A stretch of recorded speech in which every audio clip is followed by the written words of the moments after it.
হাই, কক্সালৈ তোমালোক সকলোকে স্বাগতম। মই শ্ৰী পুণ্যব্ৰত বৰদলৈ। আজি সপ্তম শ্ৰেণীৰ অংকুৰণ পাঠ্যপুথিৰ নৱম পাঠটোৰ দ্বিতীয় অংশটো লৈ তোমালোকৰ মাজলৈ আহিছোঁ। পাঠটোৰ নাম আছিল অসম। ৰসৰাজ লক্ষ্মীনাথ বেজবৰুৱা ডাঙৰীয়াই লিখা এই পাঠটোত অসম নামনো কেনেকৈ হ'ল সেই বিষয়ে বিস্তৃতভাৱে আমি প্ৰথম অংশত আলোচনা কৰি আহিছোঁ। দ্বিতীয় অংশলৈ আমি এতিয়া যাওঁ। দ্বিতীয় অংশত কি আছে আমি আলোচনা কৰিম। পুৰণি সাধু, পথন্তৰ, ফকৰা, সাঁথৰ, নাম, গীত, মালিতা, ভাওনা, সবাহ, ক্ৰিয়া কৌতুক, পুৰণি মন্দিৰ, দৌল দেৱালয় আদি তথ্য সংগ্ৰহ কৰা উচিত। কাৰ কথা কৈছে? যে অসমখনৰ বিষয়ে আমাৰ যুৱ প্ৰজন্মক বা আমাৰ অসমবাসীক এই অসমখনৰ যি কীৰ্তিচিহ্ন আছে, যি বৈচিত্ৰ্য আছে, যি আমাৰ পুৰণি বস্তু আছে, সেই সকলোবোৰৰ বিষয়ে আমি অধ্যয়ন কৰাৰ প্ৰয়োজন বুলি লেখকে কৈছে।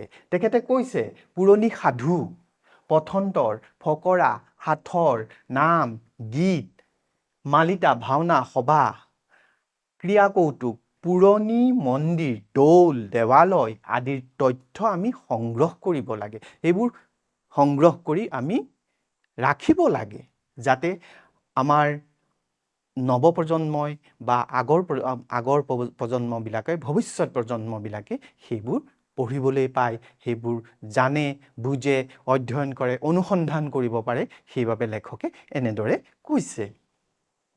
বিশ্ব ব্ৰহ্মাণ্ডক বুজিবলৈ হ'লে এখন নিৰ্দিষ্ট সীমাবদ্ধ ঠাইতে প্ৰথমতে হাত দিব লাগিব।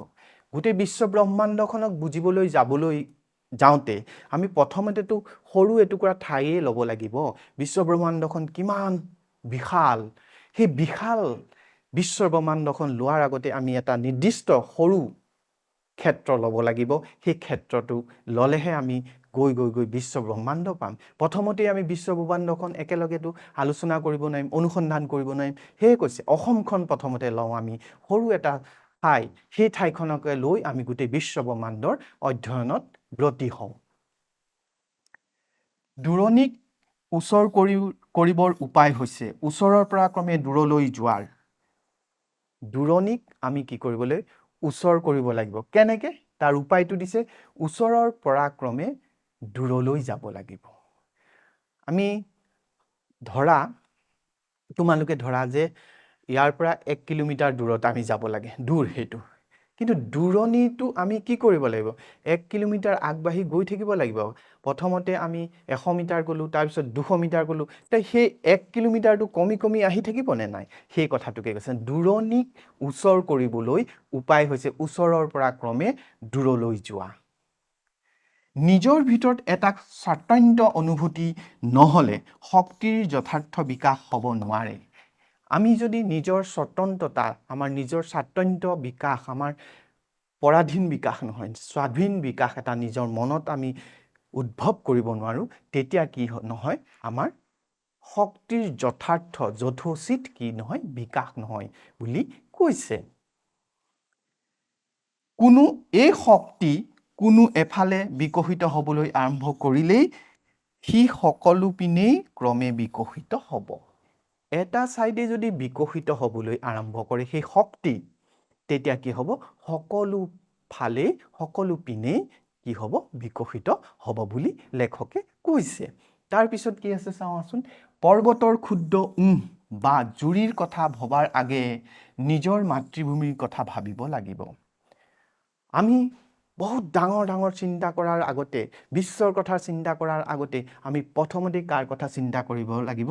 আমাৰ মাতৃভূমি অসমৰ কথা আমি প্ৰথমতেই চিন্তা কৰিব লাগিব। আমি অসমখনক আগুৱাই লৈ যাব লাগিব, অসমখনত শান্তি কৰিব লাগিব, অসমখনৰ বিকাশ সমৃদ্ধি কৰিব লাগিব। তেতিয়াই আমি কি হয়? বিশ্ব ব্ৰহ্মাণ্ডৰ ফালে আগবাঢ়ি যাব পাৰিম। অৰ্থাৎ আমাৰ মাতৃভূমিখন, আমাৰ যি মাতৃভূমিখনৰ উন্নতি কৰিব লাগিব, বিকাশ কৰিব লাগিব। তেতিয়াহে আমি বিশ্ব ব্ৰহ্মাণ্ডৰ কথা চিন্তা কৰিব পাৰিম। এই ছবিখনত বিভিন্ন ধৰণৰ কীৰ্তিচিহ্ন আছে। অসমৰ সংস্কৃতি, অসমৰ ঐতিহ্য, এই সকলোবোৰ আছে। অসমত কেনেকুৱা ধৰণৰ বন্যজীৱ পোৱা যায়, এই সকলোবোৰ ছবিখনত দেখুওৱা হৈছে কি খেলা খেলা হয় কেনেকুৱা ধৰণৰ পৌৰাণিক খেলা আছে ইয়াত পাৰম্পৰিক খেলা আছে সেই বিষয়ে এই ছবিখনত দেখুওৱা হৈছে ইয়াৰ পিছত আগে নিজৰ ক্ষুদ্ৰ নিজৰাক বৰনৈ নিচিনা বেগৱতী কৰিব পাৰিলে নিজৰাই নিজেই গৈ সাগৰৰ লগত মিলিব পাৰিব আমাৰ এই অসমখনক বৰনৈৰ দৰে বিশাল কৰিবলৈ বৰনৈৰ দৰে বেগৱতী কৰিবলৈ কি কৰিব লাগিব প্ৰথমতে আমি যেনেদৰে নিজৰা এটা ক্ষুদ্ৰ নিজৰাক কি কৰিব লাগিব এই ক্ষুদ্ৰ নিজৰাটোক বৰনৈৰ দৰে বিশাল নৈৰ দৰে কি কৰিব লাগিব বেগৱতী কৰিব লাগিব মানে আমাৰ অসমখনক প্ৰথমতে বেগৱতী কৰিব লাগিব উন্নতি কৰিব লাগিব প্ৰগতিৰ ধাৰাত লৈ যাব লাগিব সেই প্ৰগতিৰ ধাৰাত গৈ থাকিলে সি নিজেই কি হ'ব বিশ্বৰ বুকুত অসমখন জিলিকি উঠিব সেই কথাই কৈছে সাগৰত গৈ নিজেই পাব বুলি কৈছে মানে অসমখন যদি আমি জিলিকাই উঠাও বিশ্বই আমাক নিজেই চিনি পাব আমি বিশ্বৰ বুকুত নিজকে চিনাকি দিবৰ প্ৰয়োজন নাই বিশ্বই আমাক নিজেই চিনি পাব এই কথাটো কৈছে আমাৰ সকলো শক্তি স্বদেশৰ সেৱাত লগাব লাগিব আমাৰ যি শক্তি আছে এই স্বদেশৰ সেৱাত লগাব লাগিব অসম দেশৰ সেৱাত লগাব লাগিব আমাৰ শক্তি যাৰ শক্তি আছে তেওঁলৈ সেৱাৰ পাত্ৰও আছে যি শক্তিশালী তেখেতক সকলোৱে সমীহ কৰে সেৱাৰ পাত্ৰও আছে বুলি কৈছে তেখেতক সমীহ কৰে শক্তিবানসকলক সকলোৱে সমীহ কৰে সেৱা কৰে সেই কথাটোকে লেখকে বুজাবলৈ চেষ্টা কৰিছে যদি অসমখন শক্তিবান হৈ যায় তেতিয়া সকলোৱে অসমক সেৱা কৰিব বুলি কৈছে সমীহ কৰিব বুলি কৈছে সৰুটিহুহে সংসাৰত সৰকিব পাৰি ভেম আৰু আলাহৰে উদগতি কৰিব নোৱাৰি সদায় সংসাৰত সৰু হৈ উন্নতি কৰিব পাৰি বুলি কৈছে ভেম কৰি অহংকাৰ কৰি কোনো লাভ নাই সেইবিলাকক সেই তেনে মানুহে উন্নতি কৰিব নোৱাৰে বুলি কৈছে মানে আমি সৰু হৈ আমি নম্ৰ হৈ আমি আগবাঢ়ি যাব লাগিব ভেম কৰি আমাৰ বহুত আছে কিবা আছে বুলি থাকিলে নহব আমাৰ যিখিনি আছে সেইখিনি আমি ভালকে উন্নতি কৰিব লাগিব সমৃদ্ধ কৰিব লাগিব সংৰক্ষণ কৰিব লাগিব তেতিয়া আমি উন্নতিৰ জখলাই দি আগবাঢ়ি গৈ থাকিম শক্তিৰ চৰ্চা মানে স্বাধীনতা শক্তিৰ চৰ্চা কৰা মানে হ'ল স্বাধীনতা আমাৰ নিজৰ ৰাজ্যখনক আমাৰ নিজৰ দেশখনক আমি স্বাধীন কৰি ল'ব লাগিব আৰু স্বাধীনতাই আনন্দ অসমক অসমা অৰ্থাৎ অনুপমা কৰি তুলিবলৈ হ'লে অসমীয়া জাতিক এটা আদৰ্শ জাতিৰূপে গঢ়িবলৈ হ'ল লেখকে আহ্বান কৰিছে আমাৰ এই যি ঐতিহ্য আছে আমাৰ যি শক্তি আছে এই শক্তিখিনি আমি সমৃদ্ধি কৰিব লাগিব সমৃদ্ধ কৰিব লাগিব সংবৰ্ধন কৰিব লাগিব সংৰক্ষণ কৰিব লাগিব আৰু আমি আমাৰ স্বাধীনতাই কি কৰিব আনন্দৰ অসমক অসমা অৰ্থাৎ অনুপমা কৰিব অসমখনক এই অনুপমা কৰি তুলিব কাৰো লগত উপমা নাই কাৰো লগত তুলনা কৰিব নোৱাৰে সেই অনুপমা অসম হৈ পৰিব আৰু আমি অসমীয়া এটা জাতি যি জাতিক আদৰ্শ জাতিৰূপে গঢ়িবলৈ হ'লে এইখিনি কাম আমি কৰিব লাগিব লেখকে সকলোকে জাতীয় ভাৱধাৰাৰে উদ্বুদ্ধ কৰাৰ প্ৰয়াস কৰিছে অসমীয়াসকলক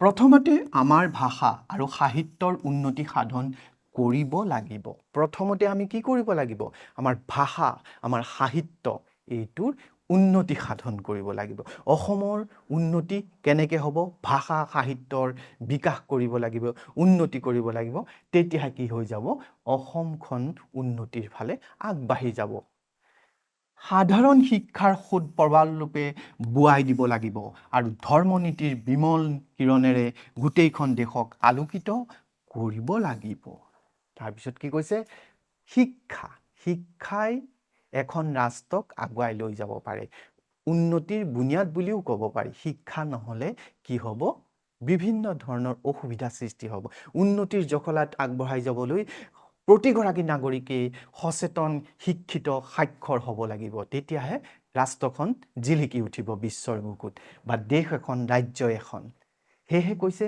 শিক্ষাৰ সুতৰ প্ৰবল ৰূপ বোৱাই দিব লাগিব আমাৰ ৰাজ্যখনক আমাৰ দেশখনত শিক্ষাৰ প্ৰবল সুত বোৱাই দিব লাগিব মানে শিক্ষাৰ প্ৰসাৰ খুব হ'ব লাগিব বুলি কৈছে আৰু আমাৰ এই কৰিলে কি হ'ব আমাৰ দেশখন আলোকিত হৈ যাব উজ্জ্বলি উঠিব সকলো ফালে পোহৰ হৈ পৰিব এই লেখক তেখেতৰ নামটো তোমালোকক আগতেও কৈছো যে ৰসৰাজ লক্ষ্মীনাথ বেজবৰুৱা আমি সাহিত্যৰথী বুলিও তেখেতক কওঁ আহাচোন আমি আৰু অকমান আগলৈ গৈ এই যি পাঠ এই পাঠটোৰ লেখক ৰসৰাজ লক্ষ্মীনাথ বেজবৰুৱাৰ বিষয়ে অকণমান পৰিচয় জানি লওঁ লক্ষ্মীনাথ বেজবৰুৱা ৰসৰাজ লক্ষ্মীনাথ বেজবৰুৱা অসমীয়া ভাষা সাহিত্যৰ প্ৰধান গুৰি ধৰোঁতা অসমীয়া ভাষা সাহিত্যক এটা ৰূপ দিয়াত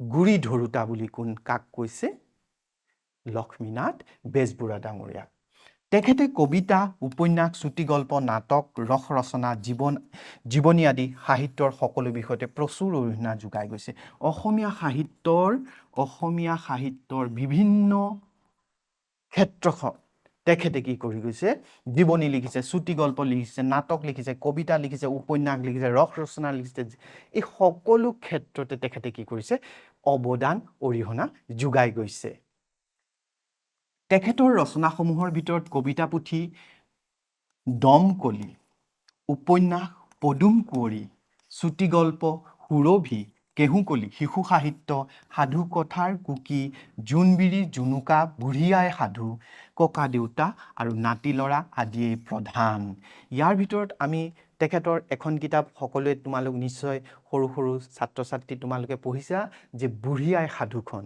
বৰ অতুলনীয় এখন সাধুৰ সংকলন কাহিনী সংকলন সেই তেনেদৰে ককা দেউতা আৰু নাতি ল'ৰা এইবিলাক তেখেতৰ ৰচনা কবিতা পুথি হ'ল কদমকলি তো এই দৰে তেখেতে কি কৰিছিলে অসমীয়া সাহিত্যত অৰিহণা যোগাই গৈছিলে তেখেতৰ ধেমেলীয়া নাটকসমূহ লিটিকাই নুমল পাচনি চিকৰপতি নিকৰপতি তেখেতৰ ধেমেলীয়া কিছুমান নাটক আছিলে তাৰ ভিতৰত লিটিকাই নুমল পাচনি চিকৰপতি নিকৰপতি এইকেইখন তেখেতৰ ধেমেলীয়া নাটক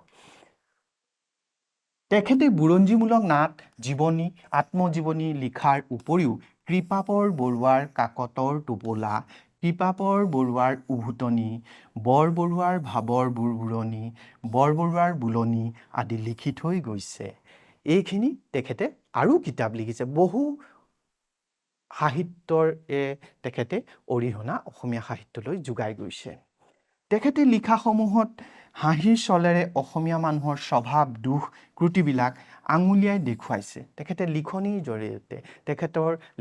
জৰিয়তে তেখেতে অসমীয়া মানুহৰ যিবিলাক দোষ আছে স্বভাৱ দুখ আছে ত্ৰুটি আছে সেইবিলাক দেখুৱাই গৈছে তোমালোকে গাই অহা ও মোৰ আপোনাৰ দেশ জাতীয় সংগীতটো লক্ষ্মীনাথ বেজবৰুৱাই ৰচনা কৰা আমি সকলোৱে জানো যে আমাৰ জাতীয় সংগীতটোৰ ৰচক কোন ও মোৰ আপোনাৰ দেশ এই ৰচক কোন ৰসৰাজ লক্ষ্মীনাথ বেজবৰুৱা সাহিত্যৰথী লক্ষ্মীনাথ বেজবৰুৱা 1924 চনত তেখেতে অসম সাহিত্য সভাৰ সভাপতি পদ অলংকৃত কৰিছিল খুহুতীয়া ৰচনাত তেখেতে আজিলৈকে অসমীয়া সাহিত্যত অদ্বিতীয় হৈ আছে খুহুতীয়া সাহিত্য যিবিলাক আছে এই খুহুতীয়া হাঁহি উঠা এই সাহিত্যত তেওঁ এতিয়ালৈকে আজিকো অদ্বিতীয় হৈ আছে তেখেতৰ দৰে দ্বিতীয়জন নাই তেখেতেই অকল সেইবাবে তেখেতক ৰসৰাজ উপাধিৰে বিভূষিত কৰা হয় ৰসৰাজ বুলি কয় তেখেতক ৰসৰাজ ৰসেৰে ভৰপূৰ এজন ৰজা ৰসৰ ৰজা ৰসৰাজ জনমানসত তেখেতক সাহিত্যৰথী নামে জনাজাত সাহিত্যৰ ৰথী বুলিও জনা যায় জনাজাত বুলি কাক কৈছে লক্ষ্মীনাথ বেজবৰুৱা ডাঙৰীয়াক তেখেতে হাস্যৰসাত্মক ৰচনাবোৰ কৃপাবৰ বৰুৱাৰ ছদ্মনামত লিখিছিল কৃপাবৰ বৰুৱাৰ ভাৱৰ বুৰবুৰণি এনেকৈ ধৰণে কেইবাখনো কিতাপো আমি পালোঁ নহয় তেখেতে সেইবোৰ কি আছিলে তেখেতৰ লক্ষ্মীনাথ বেজবৰুৱা বুলি লিখকৰ নামটো লিখা নাছিলে কি লিখিছিলে কৃপাবৰ বৰবৰুৱা বুলি লিখিছিলে সেই কথাটো কৃপাবৰ বৰবৰুৱা বুলি তেখেতে ছদ্মনামত লিখিছিলে সাহিত্যৰথী লক্ষ্মীনাথ বেজবৰুৱা ডাঙৰীয়া। এতিয়া আমি দুটামান মূল্যায়নলৈ যাওঁ। মূল্যায়নত আমি প্ৰথম প্ৰশ্নটো দিছোঁ যে ৰসৰাজ লক্ষ্মীনাথ বেজবৰুৱাৰ কবিতা পুথিখনৰ নাম, পুথিৰ নাম, কবিতা পুথিৰ নাম দুটা দিছে, নাহৰকলি, কদমকলি। আমি অকণমান আগতে আলোচনা কৰিছোঁ যে তেখেতৰ কবিতা পুথি এখনৰ নাম হ'ল, তেখেতৰ কবিতা পুথিৰ নাম হ'ল কদমকলি, হয়নে? দ্বিতীয় প্ৰশ্নটো হ'ল ৰসৰাজ উপাধিৰে কাক বিভূষিত কৰা হৈছে? সেইটো আমি গম পাইছোঁ ইতিমধ্যে যে ৰসৰাজ উপাধিৰে কাক বিভূষিত কৰা হৈছে? সাহিত্যৰথী লক্ষ্মীনাথ বেজবৰুৱা ডাঙৰীয়াক। কিন্তু উত্তৰটো মই আগতে কৈয়ে দিলোঁ তোমালোকক। ইয়াত দুটা বিকল্প দিয়া আছে, এটা হ'ল গগন চন্দ্ৰ অধিকাৰী, দ্বিতীয়টো হ'ল লক্ষ্মীনাথ বেজবৰুৱা। প্ৰথমটো হ'ল এতিয়া উত্তৰটো আমি জানোৱেই, ৰসৰাজ লক্ষ্মীনাথ বেজবৰুৱাক। ৰসৰাজ উপাধিৰে কাক বিভূষিত কৰা হৈছে? লক্ষ্মীনাথ বেজবৰুৱা। মৰমৰ ছাত্ৰ ছাত্ৰীসকল, আজিলৈ আহোঁ। ধন্যবাদ।